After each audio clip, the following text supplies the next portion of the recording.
Welcome, everybody. Here we are for the Sermon Recap Podcast. So good to be with y'all. As you can see, I'm sitting here with Pastor John Bivens, who brought the word this weekend. And John, you did a tremendous job. I appreciate it. Thank you so much. John has been at Upward since he was in middle school, and it was so much fun. It's been so much fun knowing John as a kid and watching him come up through youth group, and now he's one of our pastors. In fact, he's our student pastor.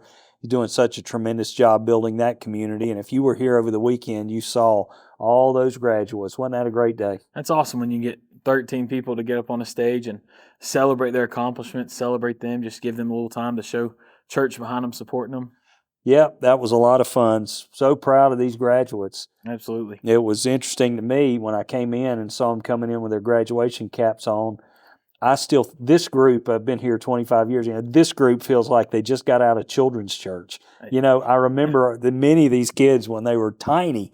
So I'm feeling old, John. Thank you. Thank you for that. I get it. Same feeling. This group that we have now was when I first started serving in student ministry back when Greg was the pastor. This group was sixth graders. Really? So they've been able to go. Yeah, I've been able to see it. full of it. So I completely understand that. I didn't put that together. Well, that feeling continues, and you get to feeling older and older because you are older and older. That's the reality behind this. But John shared with us on Graduation Sunday, continued our series on choosing joy. John, you did a great job. I told you going into this, I said, man, you got the real verse. I was a little jealous of you getting this one, to be honest with you. No, it's a great verse, and you did a great job talking about surrendering the outcomes. How did this message affect you personally? What did you learn for your own personal life in this message? Yeah, it was really good. I'm not going to lie. It was just encouraging to know that no matter what we face, no matter what we go through, no matter what comes up, what goes away, what problems arise, at the end of the day, joy isn't something that we have to fight for. Being able to be content and understanding and having that peace around life isn't something we have to work for. It's something we simply just have to accept because Jesus already has it for us. So it was really cool to be able to kind of focus in on that, study the Word, spend some time in private time reading and studying, and just be able to relax in that fact of no matter what happens, no matter I ain't got to spend a lot of effort, I ain't got to do anything really this big, extravagant deal. I can just embrace the joy that Jesus has already given us. Yeah. Don't have to strive for it. Yeah. You just have to receive it. That's Absolutely. a good word. You got in this passage that you did so well, one of Paul's classic statements, one of his more famous statements, for me to live is Christ and to die is gain. What does that mean for our audience? What does that mean for their lives? Yeah, two very simple things. You divide that up, it means that no matter what the outcome of life is, no matter what's happening, if you continue to get to live, then you get to live and live for Christ. You get to live, and everything you do is kind of what you talked about last week in week 2 of the series, how our mission, our purpose is the Great Commission. The mission is to spread Jesus Christ. And so if we get to live and God allows us to live this life, then we get to live a life in joy by spreading Jesus. But when that time comes where God calls us home and God calls to that eternal rest, then we get to experience even more joy because we get to be face to face with the creator of this universe. We get to be in the literal presence, physical presence with the one that died on the cross for us. So it's just encouraging to know that no matter what happens, joy is the result if we choose Jesus. Yeah. Choosing Him is choosing joy. That's right. I love that. Either way. And you can just surrender the outcomes of everything. So often I get caught up in thinking I'm aiming for a certain outcome. Yeah. And I think there's some, obviously, in leadership, you're aiming at an outcome. You're wanting to do things so that certain goals are met, certain metrics are hit, all that sort of thing. But you reach a point to where you just have to give the outcomes to Jesus. Yeah. And just do the right thing. That's right. I mean, look at Paul's situation. He wasn't sure what was going to happen. You read the verse, I think it's verse 23. He says, I'm torn between the two. He was torn about what was going to happen. He's stressing out about it. He doesn't know what the outcome's going to be, but he's able to find joy in knowing that the outcome isn't for him to decide. The outcome's not for him to try to find a better situation. The outcome's just what's going to happen. If we surrender that, that's where the joy comes. So it's encouraging. A lot of times, the outcomes don't come instantly either. The outcome you're after doesn't just happen. I go to the gym, I want to lose 5 pounds. If I go work out, I figure I ought to be able to look on the scale tomorrow. Oh, yeah. Skip a meal. That'd be nice. That'd be real Wouldn't nice. it be wonderful? Yeah, I haven't found that yet. I heard a guy say the other day, he said, I bought skinny jeans and they didn't work. It didn't work. And then a guy said, well, you better call Smartwater next because it didn't work for you either. The outcomes don't always happen in the timing we want. They don't always happen as we want them to. There's certain things in Scripture, it says when you do the right thing, God will bless you. Blessing doesn't always look like we imagine it to be sometimes. That's true. So you just surrender that to Jesus. That's right. And I like when the outcome didn't look what Paul wanted. I mean, when he wrote this, he was in prison.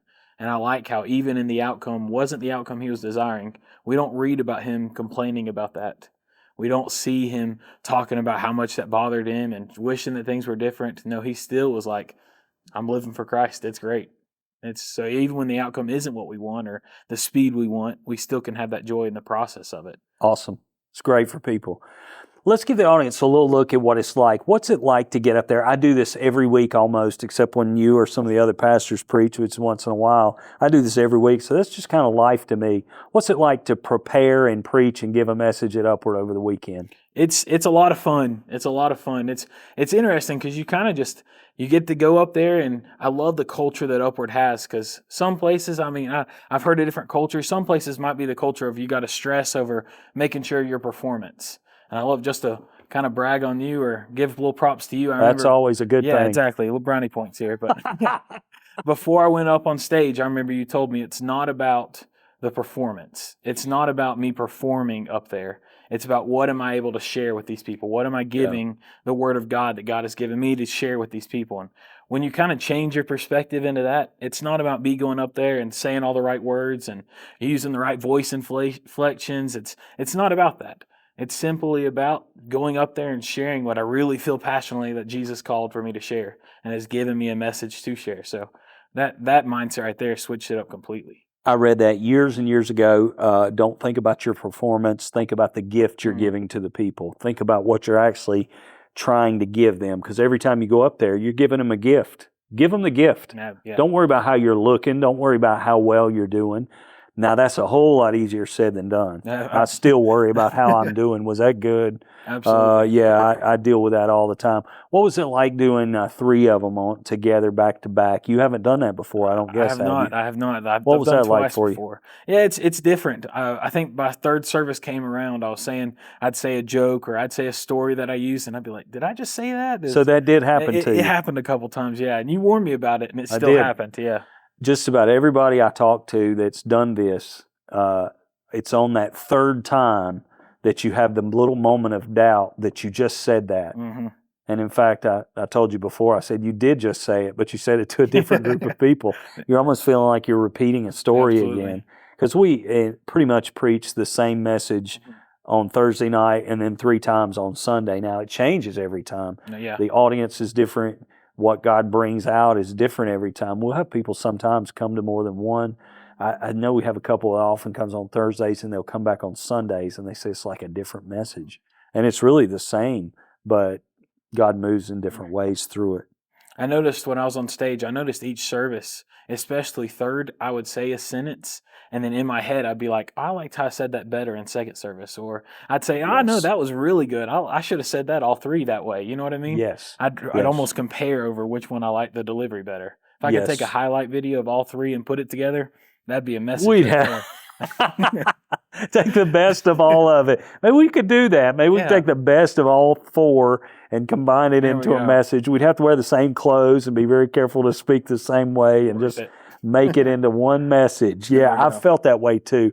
Sometimes one point just really goes over in one service and then another one goes over better in the other one. It's funny. And you do find yourself kind of editing yourself as you go through it as well. If something you said, maybe you said something funny and it wasn't funny, you don't do it again. Absolutely. Unless you're me and you'll try it all 3 times and it doesn't work and you blow up. Yeah. I had one service this week where I walked off stage of one of the messages and I felt discouraged. I felt like I was Yeah. I failed at performing, or not performing, but giving what I felt like I needed to give. And I was a little discouraged about it, but I had a guy come up to me and talk after the service and in between services, and was talking about how God spoke to him and how he received a word and received blessing out of that. And it was, wow, he can use that even when I dropped it. So now I'm going to tell you, a little bird told me something.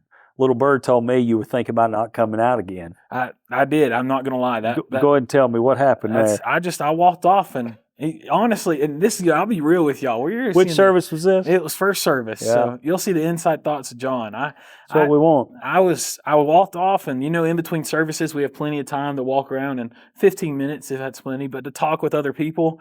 And I got to the point where I was like, I don't want to show my face up there. I want to stay behind here. There's a little closet in the back that I just went in and just started praying. And honestly, I was going back through the message thinking, could I remove this part? Should I change that up? And I was in my head over it, but.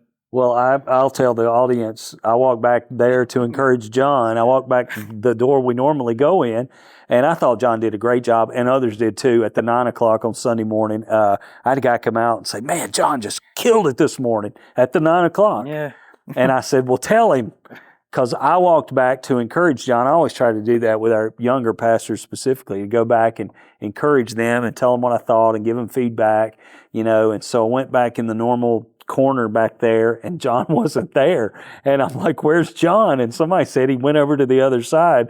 So I went across the stage in the other side, and I find John in the dark in this little room, and I said, John, get out of there. I said, are you in there beating yourself up? He said, well, actually, I'm praying. And I felt about this high then, but I just thought, let's go ahead and go for it. No, and you weren't too far off the truth. It wasn't as far from that as I thought. I kind of figured that. So you're fessing up here on the podcast. That's right. Open hearts. I'm going to tell you, how'd you feel, though, about the other two? I was able to find, I don't know, I felt really good. Not like good as in I did a great job, but it was very beneficial. I feel joyful when I'm able to do that. Yes. When I'm able to get on the stage or just talk and communicate with people in a regular conversation, just kind of what we talked about in the message, when you just get to live a life talking about how amazing Jesus is and how rewarding it can be living for him, that's all you need. That's where the joy was. And so it's so easy to think I didn't do a good job, and I still do that. I've been in ministry a long time. I still come down after one of them maybe, or maybe all of them, and I just felt like, man, I just don't feel like I connected today. And oftentimes you're your own worst critic. That's cliched, but it's true. Many times I know people love the message you thought didn't go so well. People love that, and we're blessed by that very one, And you just have to get up there and relax in front of the people. And I told you maybe the second one or the third one, I said, John, just have fun today. If you have fun, they'll have fun. If you have fun, and of course, fun is not the ultimate goal. The goal is for the Word of God to come across. It's also good when it can be fun to do Absolutely. that. But you enjoyed it, and they did too. And I just thought you did a wonderful job. I appreciate it. And just want to thank you. If you're anywhere in close by, or if you attend Upward and you got teenagers that don't come, Thursday night is such an incredible time. Every Thursday night we have a full worship service here, just like Sunday morning, and John and the students are down there in the student building. And I love, one of my favorite things, one of my favorite weekly routines is after we're done up here on Thursday and I talk to people, I'll go down there, and you guys keep rolling for probably 30, 45 minutes after. They don't want to go home, and they're out there playing that, whatever the game is. 9 Square. 9 Square. Yeah. And then